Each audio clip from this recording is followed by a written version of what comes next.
Federal Water Minister David Littleproud was locked in private talks with farmers and horticulturalists around water hoarding in Mildura today. And it was right that he was there because water hoarding has been a huge issue for our farming and fruit growing and winemaking communities.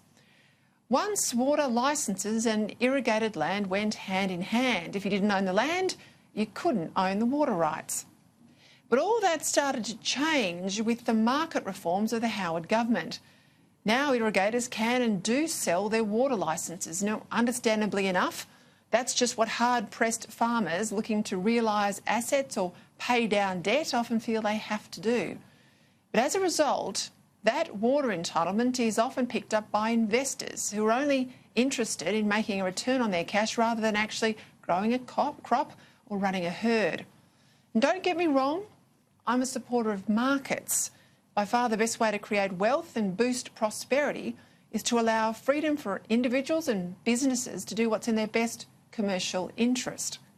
But sometimes government intervention to create a market can have unintended consequences and ends up not being a free market at all, in the truest form anyway, that conservatives like me tend to support. And water is one such example. I have to say, so is our energy market, or so-called energy market. And I'm an almost unqualified admirer of the Howard government. You might expect me to say that, but just because something was right at one time doesn't mean it's always right, and it's the job of good governments to recognise when things need to be adjusted or even reversed as circumstances change, particularly when speculators and money men enter the game, like we've seen with renewable energy subsidies, need pink bats, and Julia Gillard's overpriced school halls. They're all instances where speculators made so-called markets inoperable. A few years on to me from these water reforms, two things seem obvious. First, all the available water needs to be sensibly and judiciously used. And second, the requirements of farmers need priority over the interests of speculators. In the end, there's got to be a use it or lose it rule here. It would be very wrong to hold back supply in the hope of driving up prices while crops wither and cattle perish. Now, if that's happening, the minister needs to get involved and stop it now, preferably by privately prevailing on any delinquent water holder to see sense. But if that doesn't work, by using the power of government to act decisively for the general good. But there are two further points that also need to be made.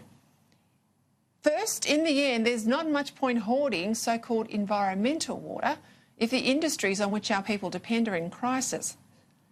Never mind speculators. Starting when Malcolm Turnbull was water minister, far too much water has been bought back by the government and now sits with a so-called environmental water holder doing absolutely nothing except evaporating in our rivers.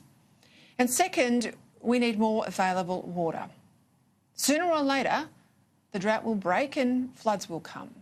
And when that happens, we should be ready to harvest the water the rains bring for times like this when there isn't enough.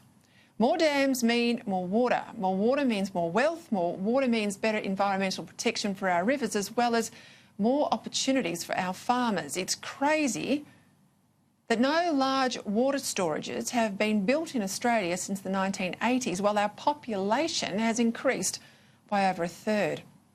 It's telling that the New South Wales Water Minister has reportedly just stormed out of a meeting with bureaucrats who were resistant to her demand to get cracking on more dams.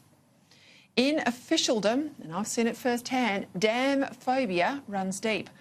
But good on the minister for letting the public servants know that she's now in charge and she means it.